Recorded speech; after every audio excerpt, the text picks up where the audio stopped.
Hello everyone, my name is Jordan Fréry. I've done a PhD in machine learning, and then I've been working with different companies trying to basically find the missing pieces to make machine learning model work in production. Today I'm a research scientist at Zama, and where my main goal is to make machine learning model work over encrypted data. Hello everyone. I'm very thrilled to be back at the RSA conference. I've given a few talks here at RSA, but in the past it used to be about cryptography, and today it will be my first talk about machine learning, so it's very exciting. So I'm Benoît Chevalier. I'm working in security for about 20 years. In the past I started by working at GEMPLUS as a security engineer, where I was implementing cryptographic algorithm, and I also did a PhD in cryptography. Then I spent 12 years in Apple, where I was working on obfuscation and white box cryptography. And today I am working at Zama for about 3 years, where we are working on fully homomorphic encryption, and it's used for privacy-preserving tools. And more precisely, I'm the head of the machine learning team, where we are making these products that we are going to describe just after. So, machine learning is everywhere. You know this. If ever you classify your emails, to see if there are spams. If ever you track your health data to check if you're fit or if you have some disease. If ever you use an audio assistant, a voice recognition at home, there is machine learning somewhere. But obviously you don't want your data to be accessible to the public. You don't want someone to read your emails, you don't want someone to have an access to your health data, and obviously you don't want someone to know what kind of video you're looking at home. So you want privacy somewhere, and this is exactly what we are doing at Zama. We are working on fully homomorphic encryption tools. I'm going to explain what it means, but that's our way to allow privacy-preserving machine learning. So what fully homomorphic encryption is? I'm going to describe this a bit, but don't worry, even if you are not very interested in cryptography, you may not get all the details, and that's fine. You can still use the tools for privacy. So let's have a look a bit of how machine learning is when you want to use machine learning as a service. So more or less, you have this kind of setting where you have a client and a server. So on the client, there are some data that you certainly want to keep private for you. And the server is able to compute some functions for you, so a prediction, a classification, or something like that.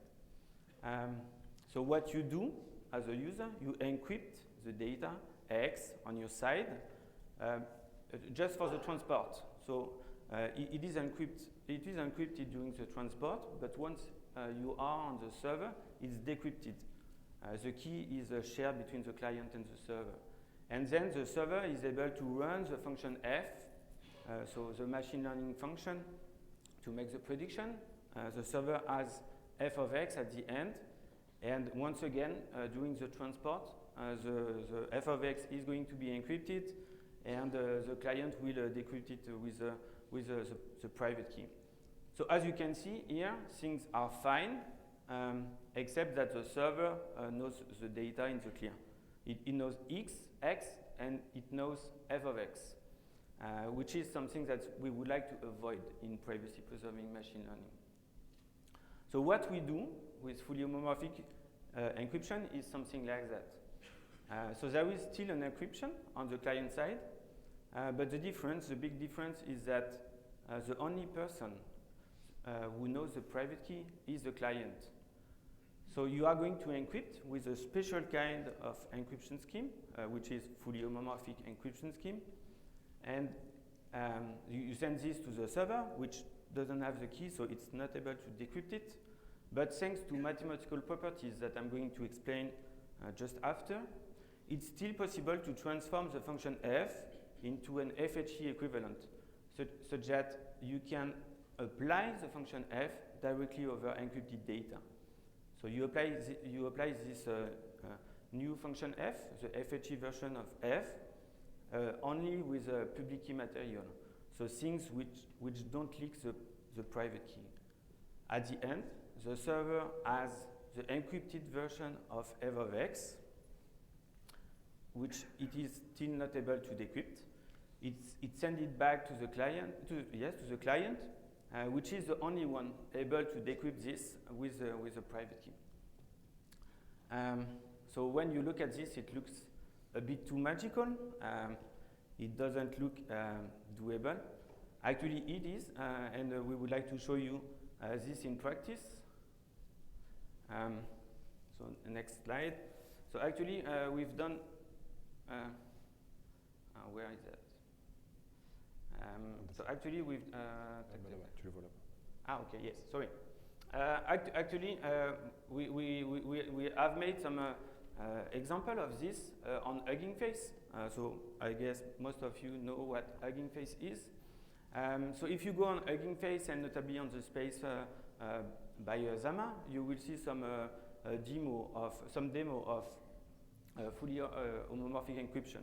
So in this demo, what we do is that we take some pictures that you have on your device. We want a server to apply a filter on these images, but without the filter knowing the image in the clear. So it's exactly the previous slide that I've shown you. So on the client, we are going to encrypt the image and send it to the server. So the server will see something which is pretty random looking. Then the server will apply the equivalent of the filter function, but in FHE. So it's another function. Same thing, the result will be pretty random looking. And then it sends this back to the client who can with a private key decrypt this, and finally you get the filtered image. So if we try to make it work, so what you do, so if you want, you can run it at home. So we select an image. So let's take the cat. Then we choose a filter. So there are a few choices of filters. So let's take the default, which is inversion. We generate the key, which will stay on the client side. So this key is used to encrypt the cat in FHE. So this is done on the client side. Then we send this to the server.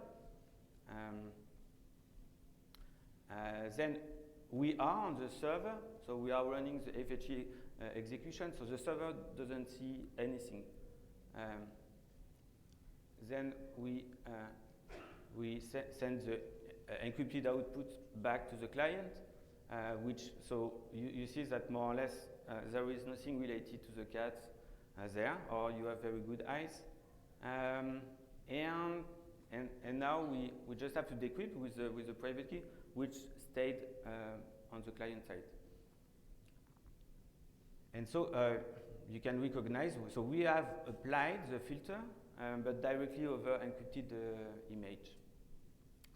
So that's one of the demos that we have in our space.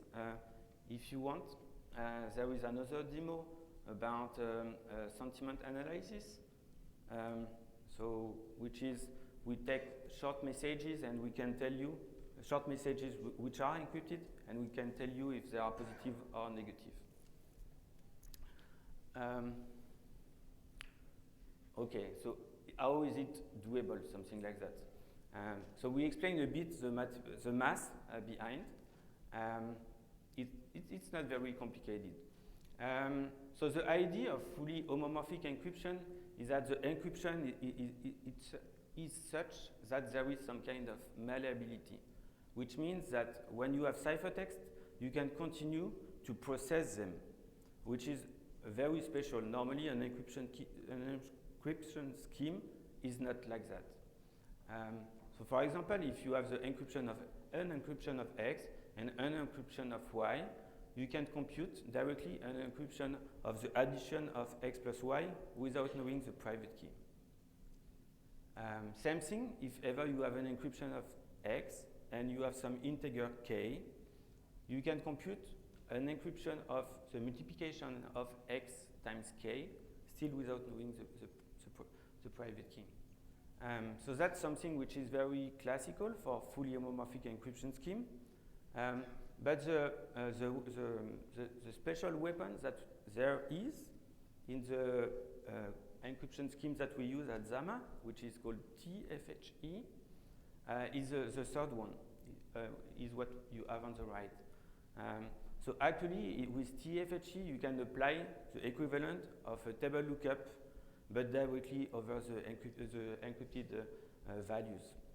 So when you have X, you can compute T of X, even if X is encrypted. And this is very useful, you are going to see, especially when T is a constant known at compilation time. And this is unique to TFHE once again. Okay, so now that we have seen what FHE is and what are the operations which are available in the encrypted domain, let's see how it applies to machine learning. So when you look a bit at operations which are done in a machine learning model, you have two kinds. The first kind is for linear operation, like dense layer, matrix multiplication, additions, or things like that. So all of these operations are directly kind of additions. So it's very easy to do them with fully homomorphic encryption. You just apply the same function over encrypted data.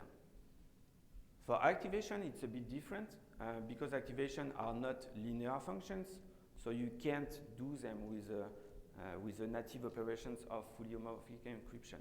But what you can do is to use the special weapon, which is the table lookup over encrypted data that we are calling programmable bootstrapping, so PBS.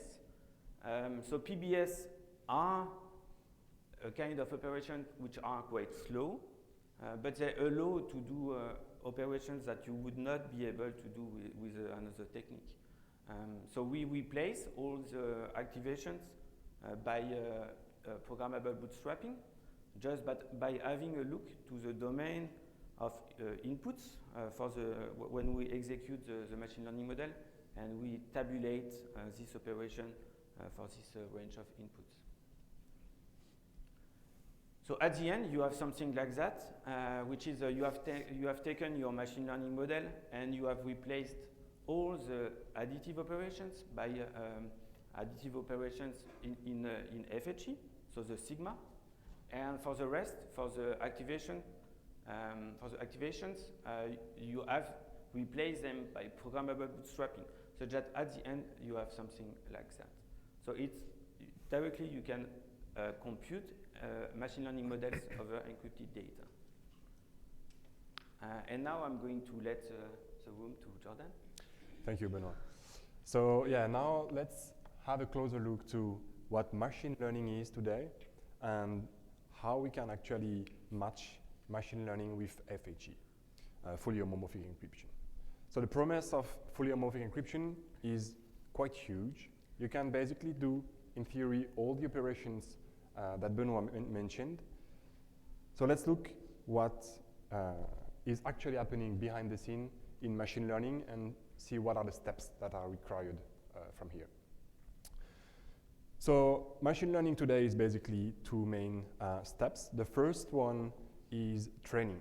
So currently, training is basically what I would say about operations is the most intense one.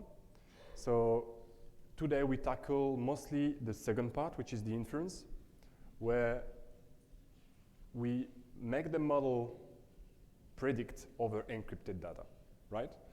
We have the confidential training in a roadmap, but this is the next level. So the machine learning space is quite wide today. So we have a lot of different frameworks. We have Torch, we have scikit-learn, Keras and TensorFlow, and then we have like ONNX to represent the models, to share them to the community. This is quite huge. And data scientists and machine learning practitioners, they are used to work in their specific framework. And we can't really ask them to take them framework and then convert everything to the FHE dialect. This is not something we wanted to do, and this is not something that is going to work. Looking at the different kind of models we have, there are different models that need different approaches to be converted to the FHE equivalent. So we have tree-based models, we have linear models, and then we have neural networks. Each of these models have specific libraries where they are implemented and where data scientists are used to work with. So the main idea was to take all the machine learning environments, all the tools that data scientists and machine learning practitioners are used to have daily, and then to allow the conversion easily to an FHE model. So everything that I'm going to talk about is open sourced, so you can find ConcreteML on GitHub. Everything is in there. We release very often, and all our work is, you can see everything there. So now let's dig into how we actually convert a machine learning model to the FHE equivalent. The first step that we have to do is convert every single parameter in the model into integers. This is not something that is as straightforward as it would sound, because once you have everything converted into integers, now you have to handle all the operations over integers and keep the mapping between integers and floating points, because in the end, you still want the value that you expected in the floating point world. So you have to still keep this mapping into mind. These are going to be the two main operations to convert a machine learning into the FHE equivalent. If you are able to do this, then this is already a huge step. Then the third step is to rewrite the whole inference into an FHE library. Once you have done this, you have to choose the cryptographic parameters, right? So the security that you want, you have to check what kind of data you want to encrypt and what kind of model is going to run over the encrypted data. Also, you have to check what precision is. You have to expose the key generation, so quantization, I'm going to talk about this. And then you have to basically expose all the encryption, decryption stuff to the users. And finally, every single time you want to fine-tune the model, retrain the model, change something in the inputs, you will have to repeat these steps from 1 to 5. So nobody wants to do this transformation by hand, of course. It's too complicated. You can do this for a proof of concept, but once this is done, it's not scalable and you cannot really put that into production. So this is the GitHub ConcreteML where we have published everything. So here, basically, you can take any machine learning model that exists in the libraries like Torch, scikit-learn, XGBoost, and convert it to the FHE equivalent such that the model is going to work over encrypted data. There is absolutely no cryptography knowledge required in there. We have made the library such that any data scientist that is used to work with scikit-learn, for example, is going to find all the APIs that he's used to have. Now I'm going to come back to the first 2 points about having the model work in integers. So quantization is basically a very popular topic today. And the main reason is that we are starting to see very large models in the nature, and people want to actually running them in standard hardware. To do this, you actually need to compress model. You need to basically take the model that has been trained and compress it such that every single parameter has a few different possible values. So here is an example. A single photo, a picture, can be represented with pixels and 3-channel RGB, and every single pixel is often represented with 256 values, or 8 bits of precision. What you can do is basically compress that, say every single value now is represented over 4 bits or 3 bits. And it takes a huge effort, even with our human eyes, to see that there is a difference, right? So if it happens, if it's really similar to our human eyes, it should also work for the machine learning models, right? And because you use only 4 bits now, you have divided the number of, the size of the data you have to send to the cloud. And this is something that people are looking to do a lot. Of course, you can't really do this blindly and go all the way down to 1 bit, because here you're gonna start to lose some information. So based on the input data, you will have to basically choose what is the number of bits of precision you want to represent your input with. So 1 year ago when I joined Zama, we were working over 6 bits of precision parameters or values. Currently, we are up to 16 bits, which allows us to do quite a lot of different things in machine learning, specifically. So now let's look at the first type of model we have. Those are tree-based model. It's basically, so here we are talking about machine learning, but any kind of tree could be achieved in FHE. So here, for example, you have a very similar API as scikit-learn. Here it's a XGBoost classifier, so it's a classifier, an ensemble model of different trees that are put together to predict over different data, right? So here you initialize the second line, you initialize the model, and you set a specific parameter that is going to allow the quantization to happen, so the conversion into the integer world. I'm going to come back to this. Third line is the fit function. So basically here you're going to train the model over clear data, right? In this fit function, you are reusing the exact same training that is happening in the, for example here, XGBoost library. So there is no loss at this point. And then you have the predict function. So you can actually check what's the impact of quantization on your model.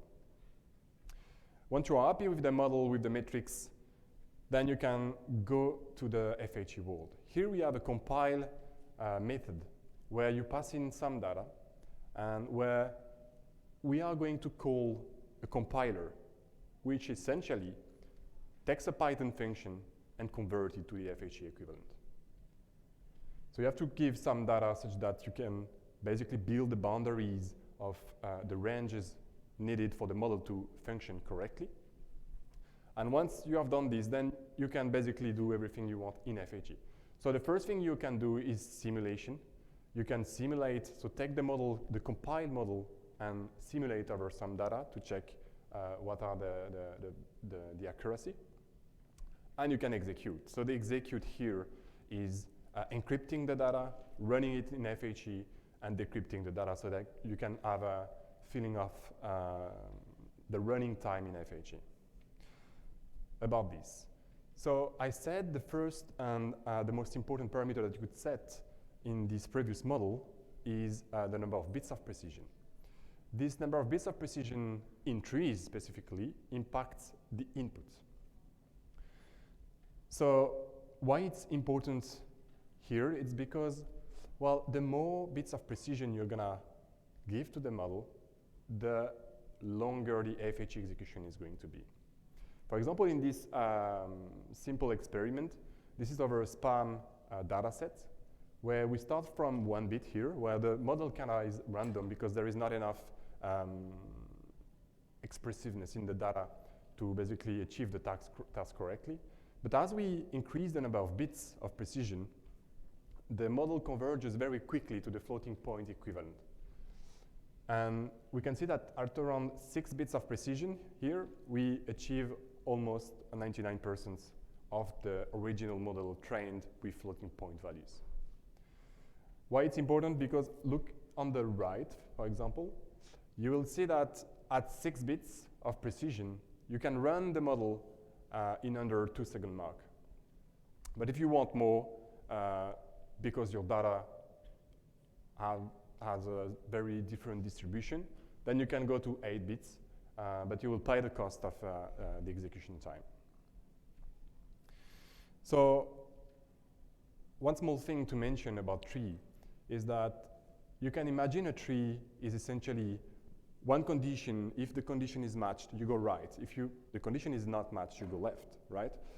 This is something that we can't do in FHE. We can't say if it's right, go left, or if it's not right, go right. So what you can do in FHE, though, is that you can actually do the condition. The result of this condition can be, if it worked, it's 1. If it didn't, then it's 0. This 0 or 1 is going to be encrypted, right? You cannot discover what this encrypted value is. So you can't go right or left. But what you can do is take this encrypted value and then multiply the rest of the tree by this value. What does this mean? It means that you have to actually execute the whole tree at once. Well, you have to execute the whole tree to basically have the final prediction. You can do like a tree traversal approach. That's the main thing. Now, linear models. So linear models are basically very easy to use. And because they have no non-linearity in them, it's super fast as well in FHE. And because there is no non-linearity, there is no programmable bootstrapping, so the number of bits of precision that you can set here is even higher. So these models achieve quite a great accuracy and execution time. Here is just a small visualization with 2 random data sets. In the middle, you can see the scikit-learn model running over floating points data, and on the right, you can see the concrete ML quantized and in FHE model.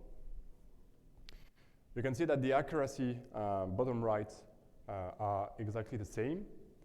And the other thing that you might see is that there are some artifacts created by quantization, which basically means that new data must follow the range of your training data set.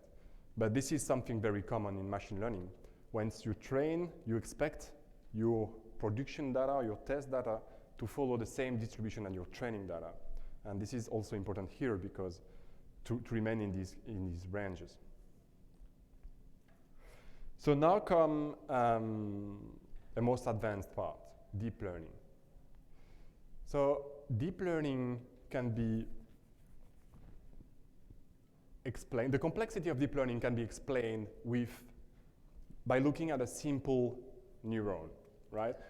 All the operations that are happening in deep learning can be summarized roughly, and the complexity to a single neuron. So why it is complicated? Well, a single neuron takes many inputs, right?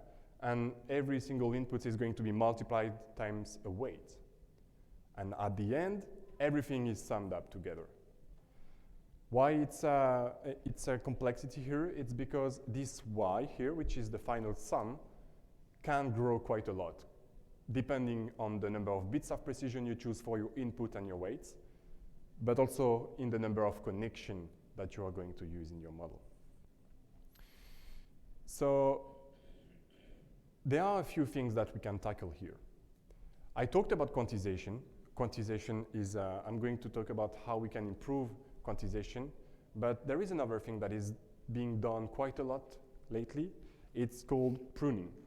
So people realize that training billion parameter models, once they were trained, you could actually cut more than 19% of the weights. And by cut, I mean turn them to 0, just put them to equal to 0, and the model accuracy still remains the same. So for training, you still need the billion parameters, That's for convergence needs.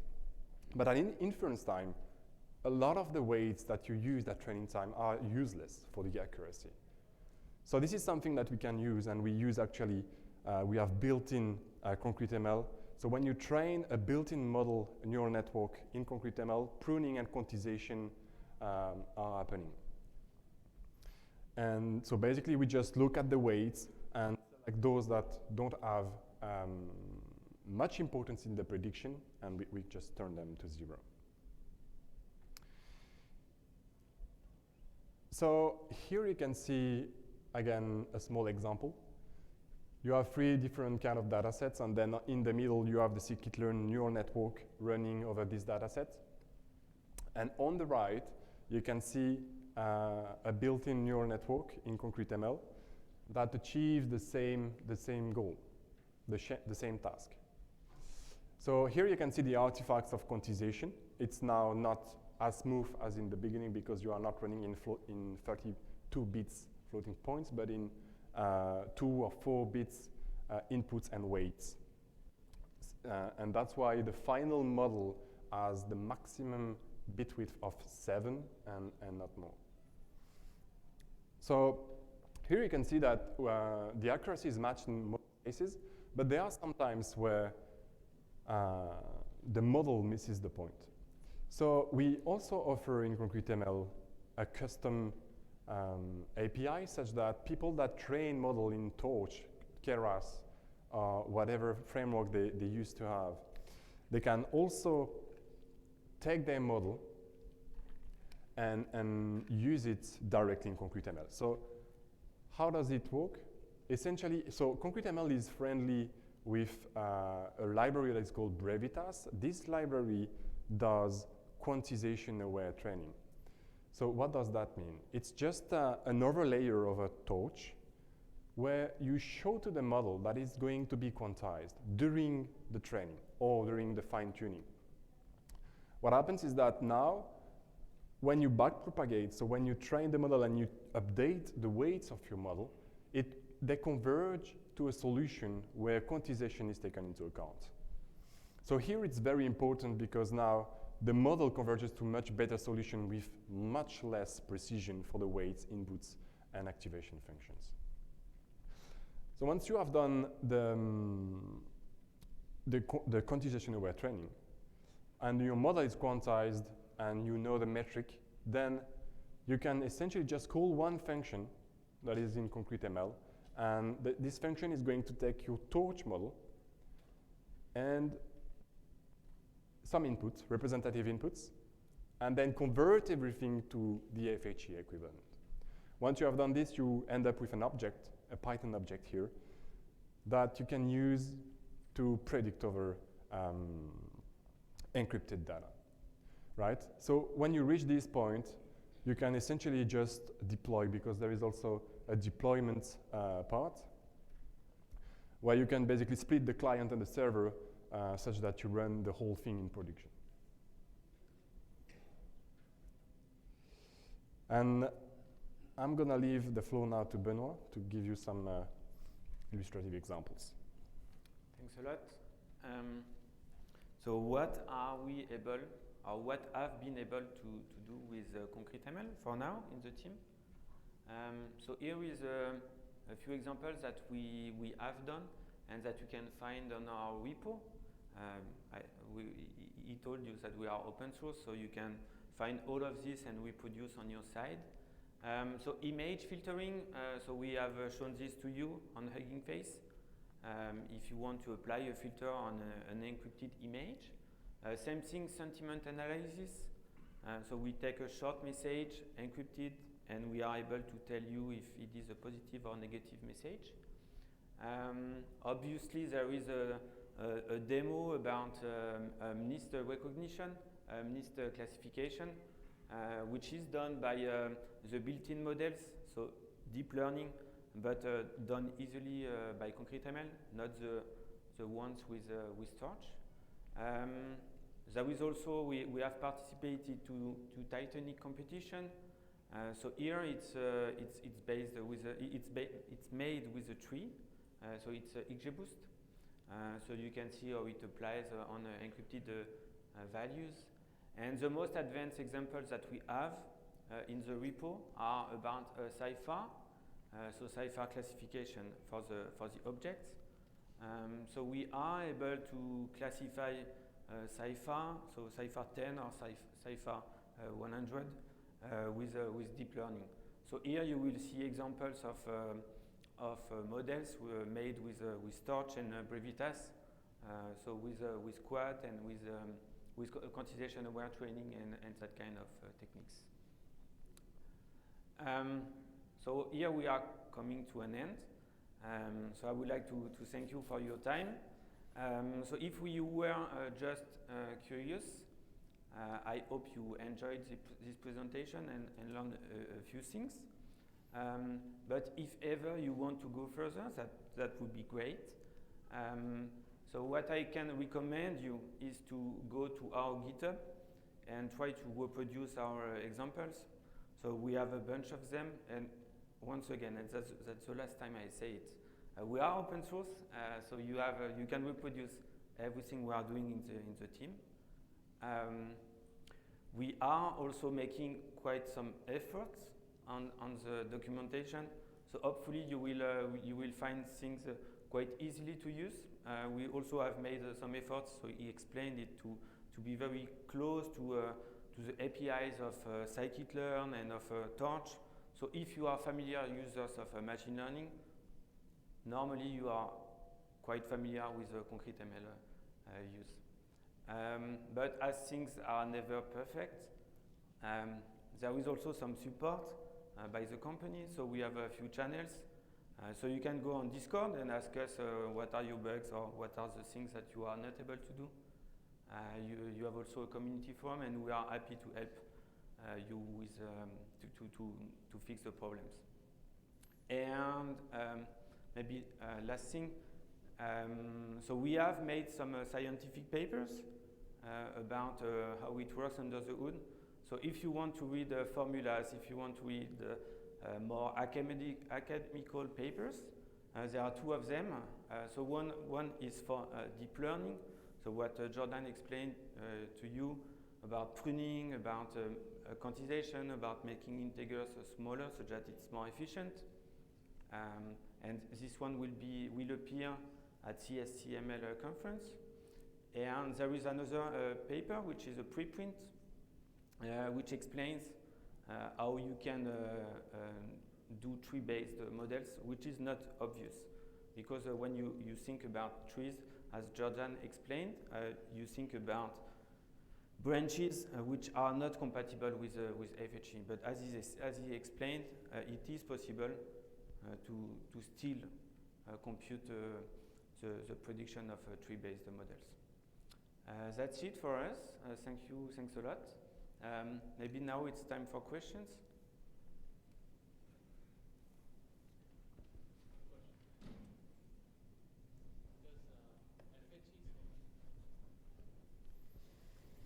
Does FHE solve any security-related problems, or is it just for privacy? Sorry, sir, could you open the mic for the questions? Hello? Yes, thank you. Does FHE solve any security problems, or is it just for privacy? So FHE is for the privacy in how we use it, and notably any security issues you may have with machine learning models are not going to be solved by the application of FHE. Okay, it's not for security. Okay. So it's not for the. Maybe you can comment a bit on this? Yeah, well, it is for security in the sense that you are preventing any kind of leak, because even if the encrypted data leaks from a server, Okay. nobody can do anything about that. Okay. So it's by nature that you basically, all the data that you encrypt and you send to whoever is giving you the service, Yeah. Even if it leaks, if the company is corrupted or whatever happens, the data, nobody can exploit that. Okay. But to go further a bit, if we take the example of ChatGPT, for example, and we are working on making it FHE friendly, but even if even when we do it, things which are included, let's say, in the trained ChatGPT model will leak at the end. If ever you ask a question and it is going to reveal what data was used during the training. You see? And I assume there is a need for exchanging the public key of the client to the server, right? In order to generate the. So yes, for each client there is a secret key.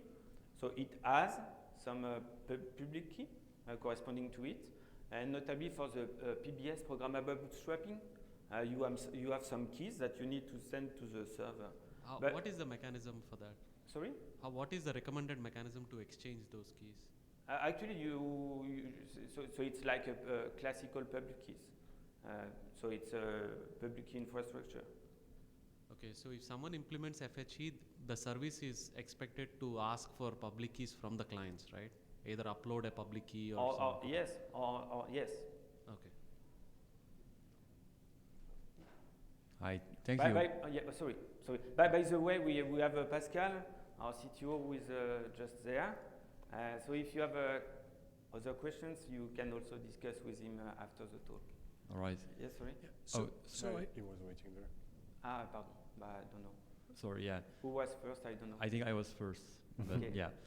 So thank you for a great presentation. It was very interesting, and I love that you put so much time in the open source community as well. Thank you for that. I have two short questions. The first is, you mainly showed in your examples how to build a model from scratch, but I normally download completely pre-trained models or YOLO algorithm, for example. How easy is it to convert an already completely pre-trained model to a homomorphic equivalence? Yeah, so it will depend on the model, right? Yeah. But for example, the Cypher10 that we have is just a VGG, which we downloaded from the Torch Hub. So then there are few things to do, but basically the steps are you download the pre-trained model, and then you fine-tune it using quantization-aware training. So here you have to rewrite the layers such that they take into account the quantization. And once you have done this, basically the model is ready, because the metric you're gonna see on your model at that point are going exactly the same in FHE. But the main thing to happen before you compile it to FHE is the quantization. And for now we use Brevitas, but you could use any library you want. And there are a lot of pre-trained models that are quantized already. Then it will just boils down to what's the precision used in those models. All right, thank you. And my last question is, how much does the model structure of the homomorphic model correlate with the old model? Because I can imagine if you know the shape of the old model and you know the activation of a certain image in a model, you can, as an attacker, if I host the homomorphic model, I can still know something about the image that you inputted, even though it's encrypted, by looking at the activation in the homomorphic model. Is that possible, or is it completely untrue? So by FHE, we protect the inputs of the model, but we don't protect the model. Mm-hmm. So what the FHE equivalent model is pretty close to the non-protected model. All right. That was your question. I mean, we could also protect the model, but then it would make things even slower. So for now, we are just protecting the data of the users. All right, thank you. So I have a more general question about usage of the homographic algorithms, which applies to you as well.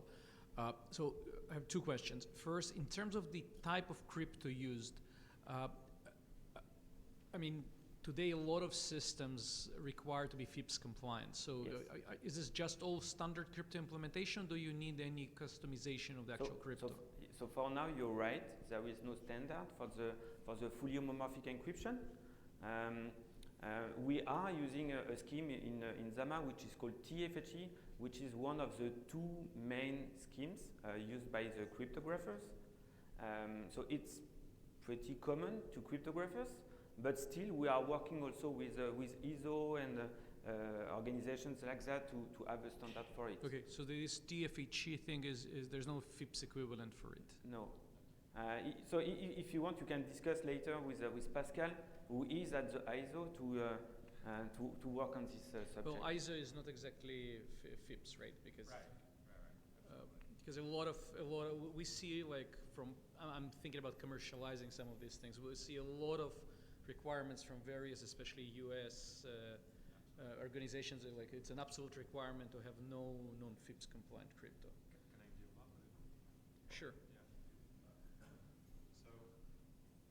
So as Benoit was saying, we're also contributing to the standardization of FHE because we think it's going to be a huge deal in the forthcoming years.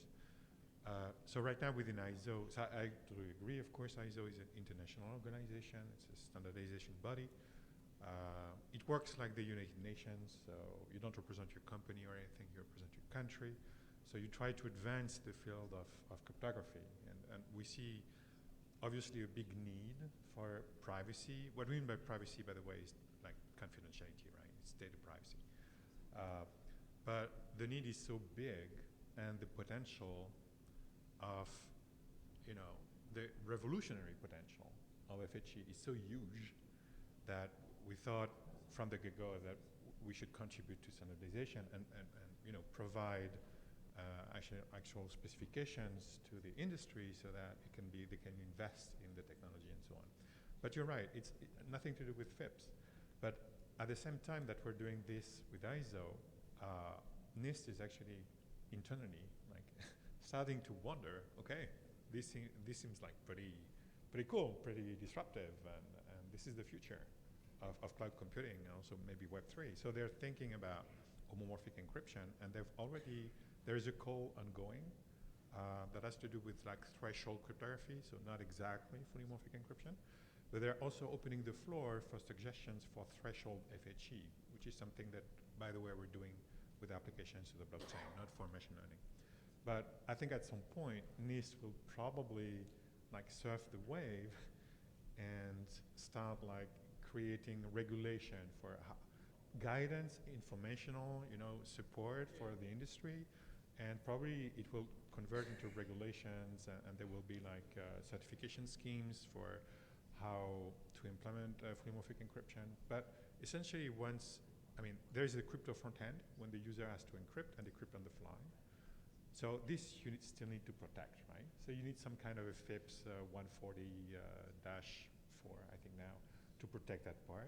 But everything that runs in the cloud is based on a public key, so there are no assets there. So suddenly you have superpowers. You don't need to protect against side channel attacks and fault injection and everything. So essentially everything that's happening on the server is. You're saying that the TFHE algorithm runs on the client side and not inside the cloud, basically. So it's fully morphic encryption. So there are like plenty of moving pieces.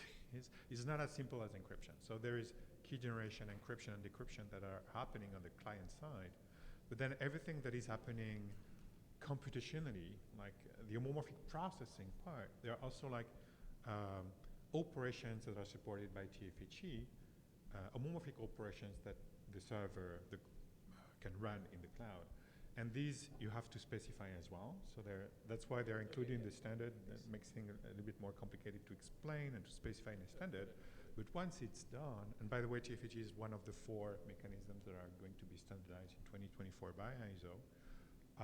But everything that's happening on the cloud side doesn't need protection anymore. So it's kind of, it's something that is, in terms of deployment, and you don't have to care anymore. You don't have to rely on a secure enclave, and then there's all these controversies, if you're secure, or are there are we facing? You don't trust the cloud, so you don't care. Yeah, so, and also for the blockchain where you have a maximally adversarial kind of environment, this is perfectly ideal because you're just computing stuff homomorphically. One more question related to Pascal, maybe you. Sorry, yes. No, issues. Okay. Yes. Just last one. So to the part of this standardization is obviously the confidence of the public that this algorithm is actually secure and you cannot reverse engineer whatever you send. So was already some kind of crypto analysis done by somebody reputable that confirmed that this algorithm is solid enough? Yeah, sorry for sequestering the and everything, but I mean, yeah, so this is a very, very good question, and it actually popped up right from the beginning within ISO. Like, are we confident in the security of homomorphic encryption? And scientifically speaking, when you look at the encryption schemes, they're very, very close to post-quantum encryption schemes. Right now, there's a big transition starting to happen because the NIST has basically chosen the finalist functions for public key encryption. Basically, signature is going to take another year or so. But for encryption, it's already like in the pipes. So they're starting like the standardization efforts to standardize post-quantum crypto. And the intersection is like overwhelming. I mean, FHE is like super close. It's actually, I shouldn't be saying that, but it's actually practically the same thing. Like post-quantum encryption, most of the schemes are lattice-based, and it's very, very close to what we're doing with FHE. It's just we're doing things a little bit differently, but the security is the same. We rely on a problem which is called learning with errors. So right from the beginning, working on post-quantum crypto, people were wondering, okay, where is the security coming from? Do we have a systematic understanding of the security level? What are the state-of-the-art cryptanalysis on these kind of problems? We have to come up with security parameters, recommendations for the crypto parameters. And this is still ongoing, but over I would say the last 5 years, the crypto community has built a tremendous confidence now in the security of these mechanisms. And so there are tools like Lattice Estimator or LW Estimator that allow you to very easily actually simulate the, I would say, predict the workload you need to break an actual concrete instantiation. And that gives you a security level. And now the different certification bodies are relying on this like state-of-the-art knowledge. So we can confidently say that it's a future-proof kind of technology as well because it's inherently post-quantum, and we're mastering the security level, which is, I agree, super important. Like probably the first question, even before performance, like, is this technology reliable on the long run? And the answer is yes, which is right. Is there any more question?